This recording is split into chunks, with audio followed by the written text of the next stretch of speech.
I'll start off by reminding you what I said in my address on February the 21st. I'd like to go back to some of the concerns, the fundamental threats that have gradually evolved, that have been created by irresponsible policymakers in the West vis-à-vis Russia. I'm referring to the enlargement of NATO eastward. It's coming really close to the Russian borders. Over the 30 years, we've been persistently trying, but in vain, to agree on the principles of indivisible and equitable security. We've sent proposals, but we heard lies or attempts to blackmail and bullying. In the meantime, NATO, despite our concerns and protests, has been expanding steadily. The military machine is moving ahead and, as I said, is coming to our borders.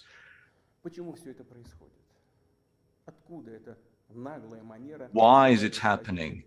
Why do they have this manner of a bully to speak with us with such insolence? Why don't they care about our interests and legitimate requests and demands? The answer is very simple. The Soviet Union first weakened in the late 80s, and then it actually broke up. And it's a great history lesson for us. A paralysis of power and will is the first stage to degradation and oblivion. Once you lose confidence, and that's it, you're lost. The equilibrium of power in the world was undermined, and the previous arrangements were no longer effective. And the requests, the begging, don't really help. The powers that be can call anything outdated. Hegemons can call anything that no longer exists, and whatever they want is pushed and poised and touted as the ultimate truth. And if you disagree, then you're going to be cracked down and broken over a knee.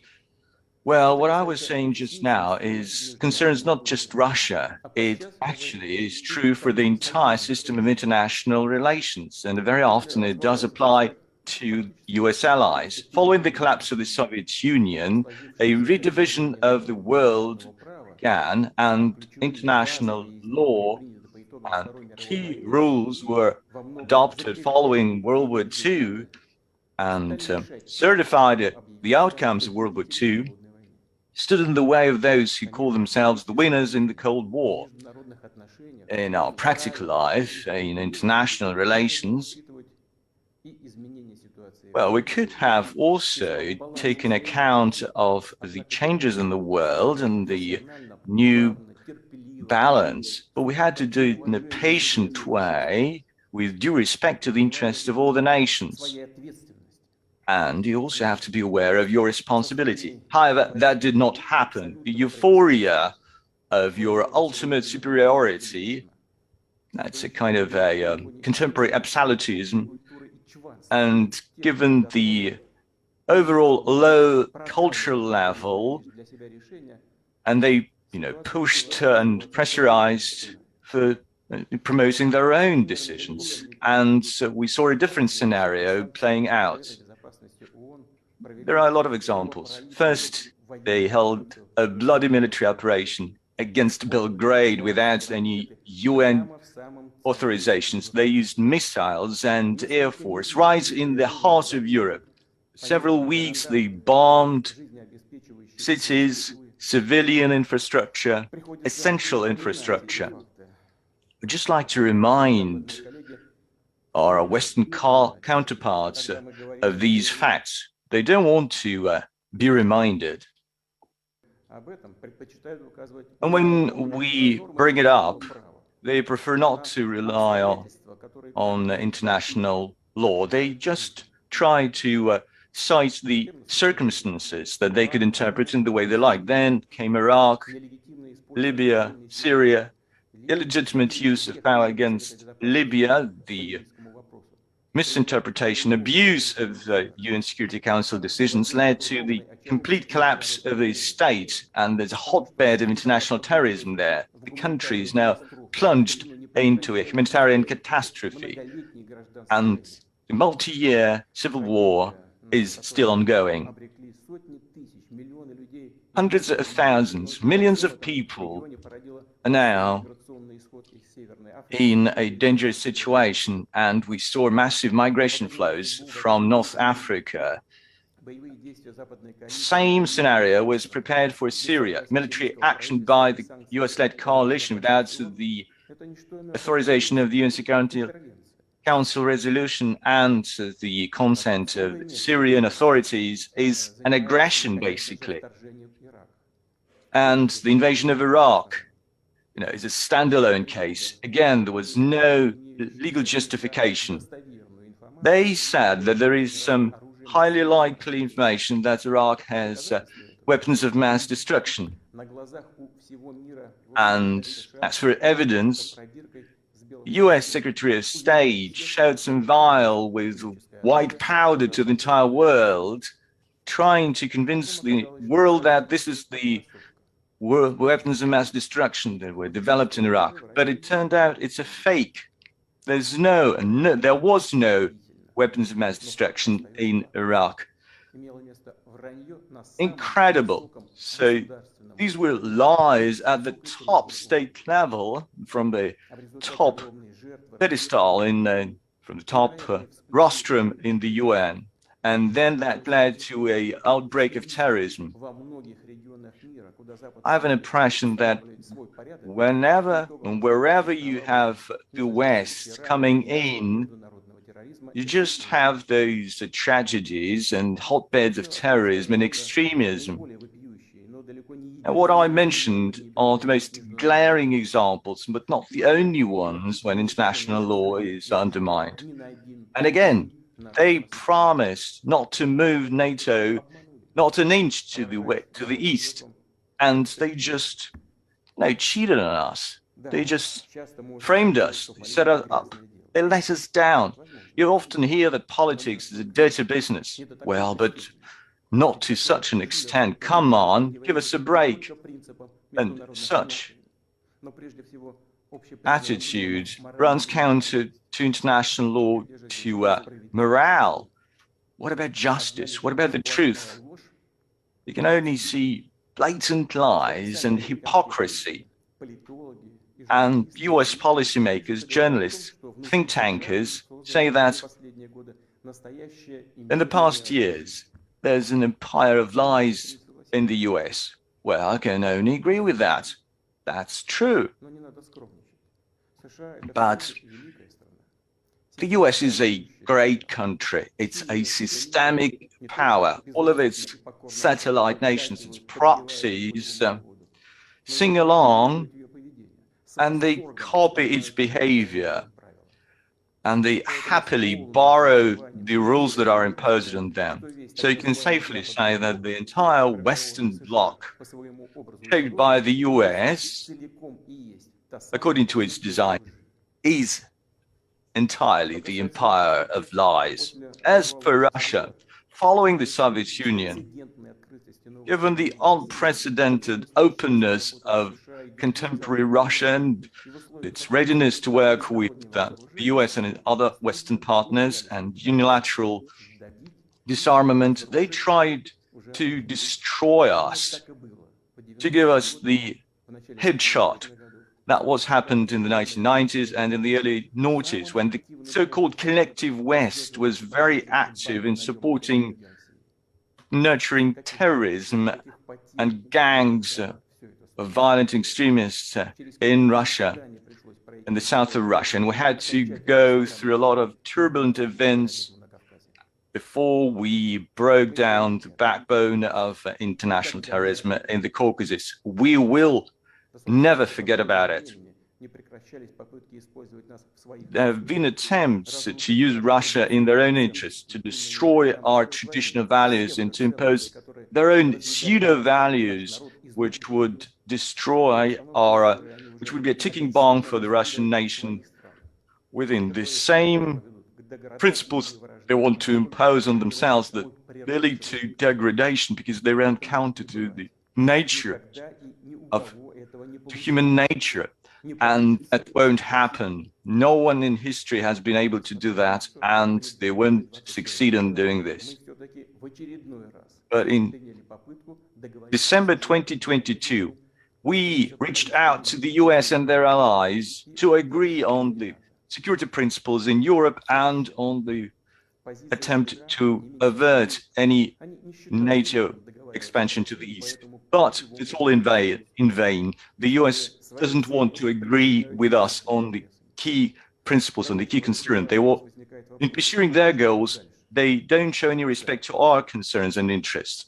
Well, the big question is, what do we have to expect next? We know that in 1940 and in the early 1941, the Soviet Union tried to avert, or at least to delay the launch of the war, World War II. And they've tried not to provoke the potential aggressor until the most last moments. And they delayed the steps to prepare for an imminent aggression. And the steps that have been taken were too little too late. Eventually, the country was not ready to face a full-blown invasion by Nazi Germany that launched an aggression against the Soviet Union in the early hours on the 22nd of June 1941. We were able to stop the enemy. The attempt to appease the aggressor ahead of the war was a grave mistake, and it cost us a lot. We lost strategic territories and millions of people in the early months. We will not make such a mistake, such a blunder for a second time. We have no right to do it. Those who lay claims to world hegemony without any grounds call us, Russia, the enemy adversary, and they do have huge financial, scientific, military clout.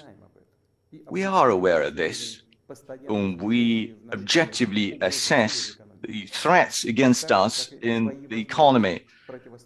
And we're also assess of our abilities and capabilities to withstand that blackmail, that sheer and ruthless blackmail. We are pretty realistic about those assessments.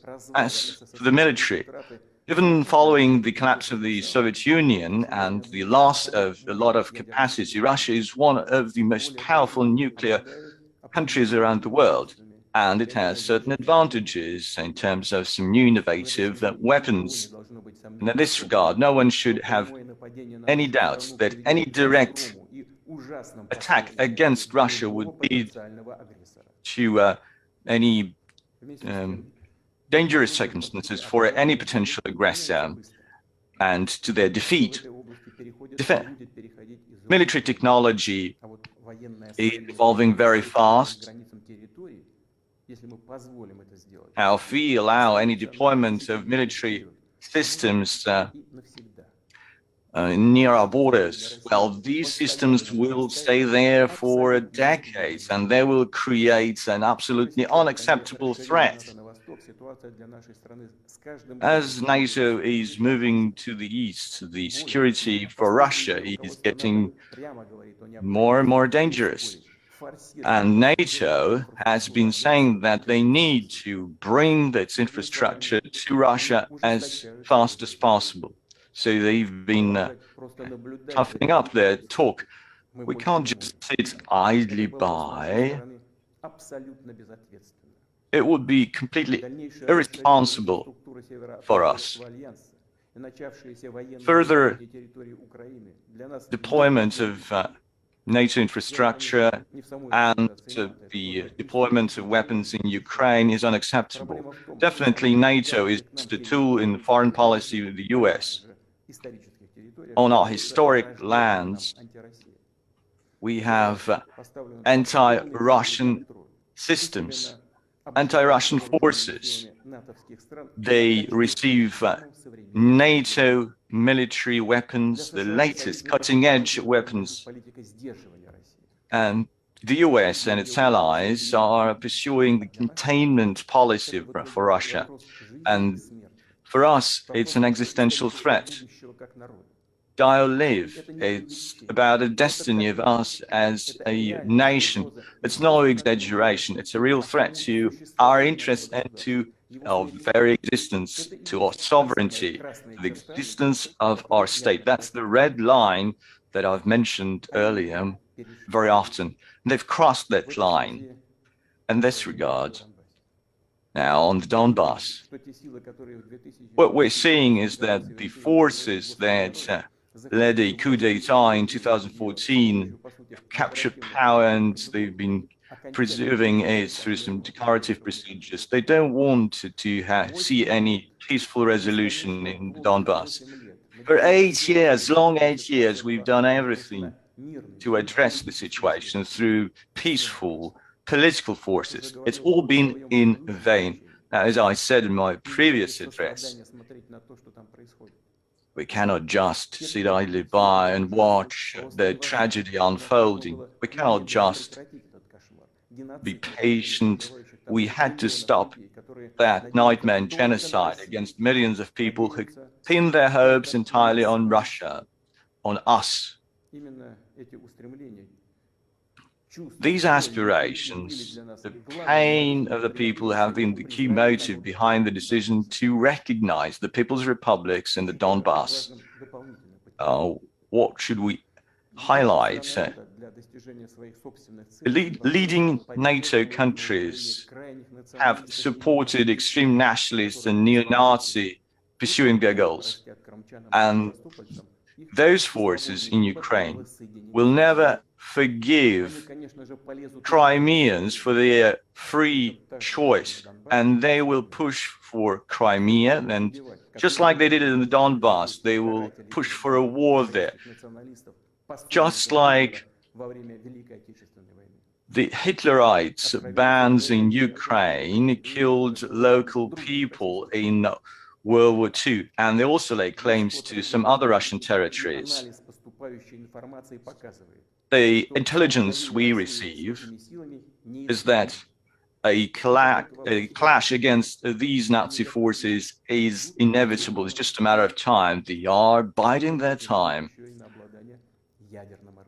And now they're also saying they want nuclear power.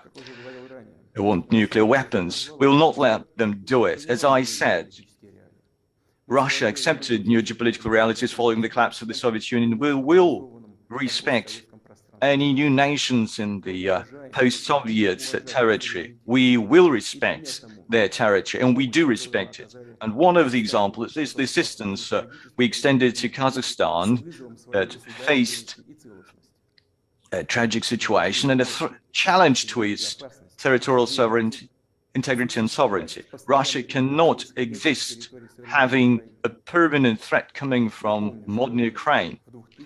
We all remember that in the noughties, in 2005, we put up resistance to terrorists in the Caucasus. We preserved Russia. In 2014, we supported Crimea, people of Crimea and the Sevastopol. In 2017, we put up a shield against the terrorists from Syria. We have no other choice. We had no other choice to defend ourselves. The same is happening right now. We simply don't have any other choice to protect our people, and we'll have to use the only available choice that we will use today. The circumstances require immediate, resolute action. People's Republics of the Donbas have requested assistance from Russia.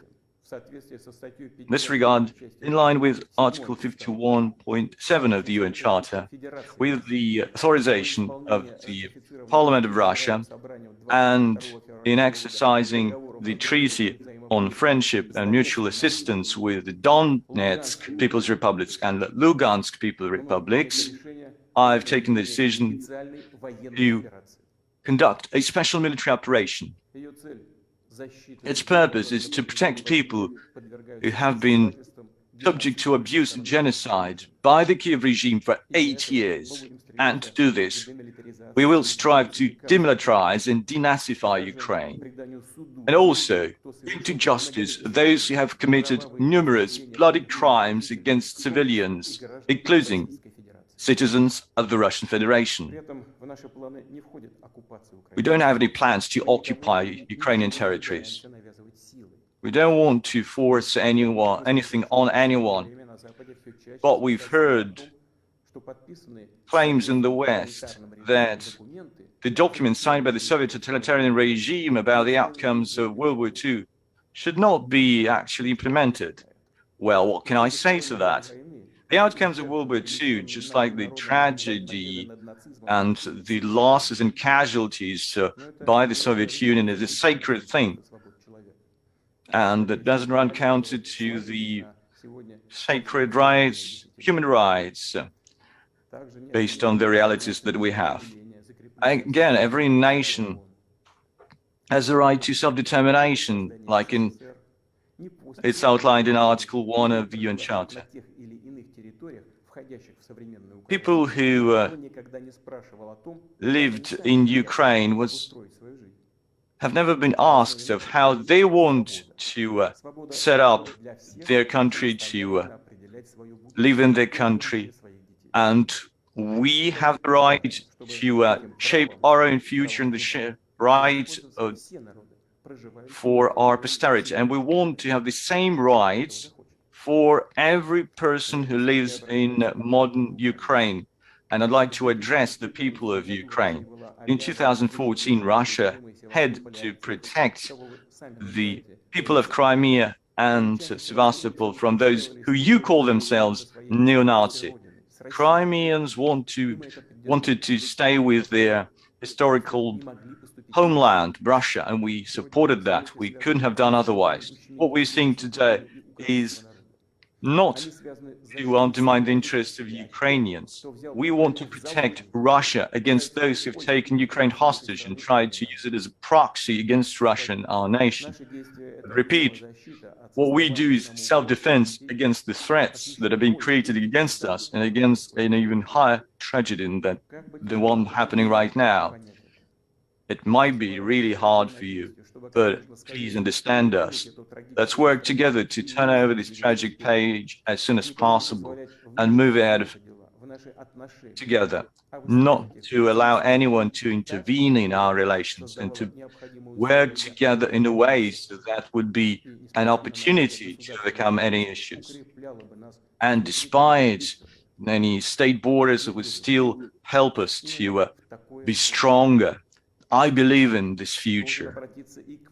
I'd like to address the armed forces of Ukraine. Comrades, your fathers and grandfathers fought against Nazis, defending our common motherland.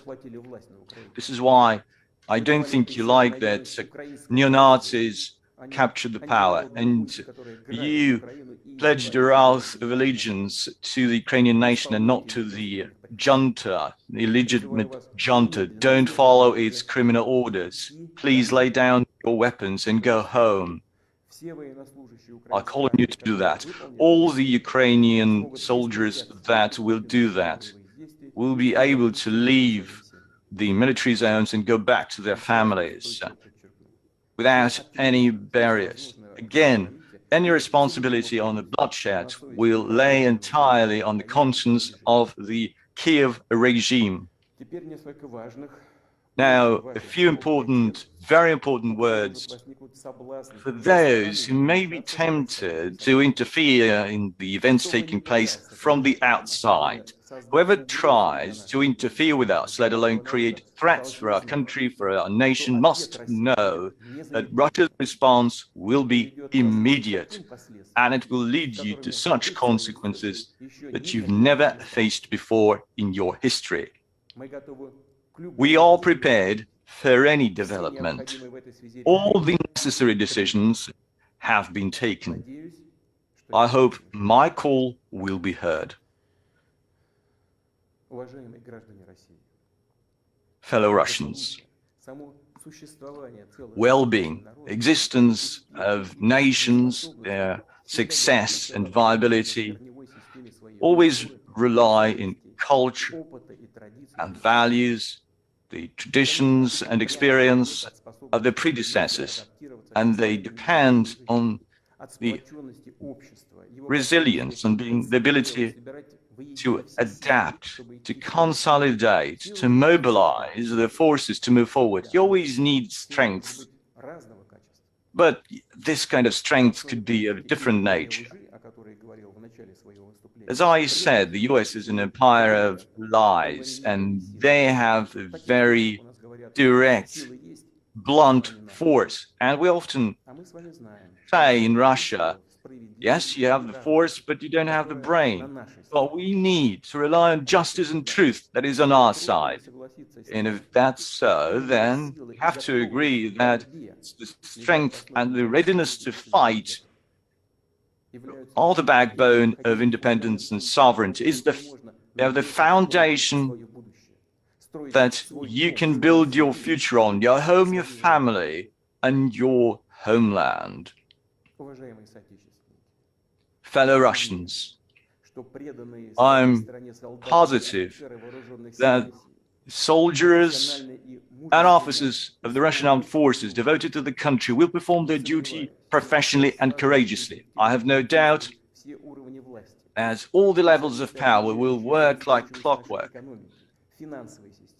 Those who are responsible for the social security, for the financial sector, heads of our companies and the entire Russian business community. I hope that all the parliamentary factions and all our civil forces will come together. The destiny of Russia is in the safe hands of our multi-ethnic people. That means that the decisions that have been taken will be executed.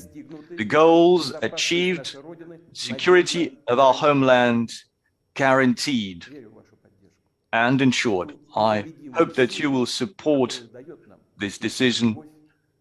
We love our homeland, and that means that we are powerful.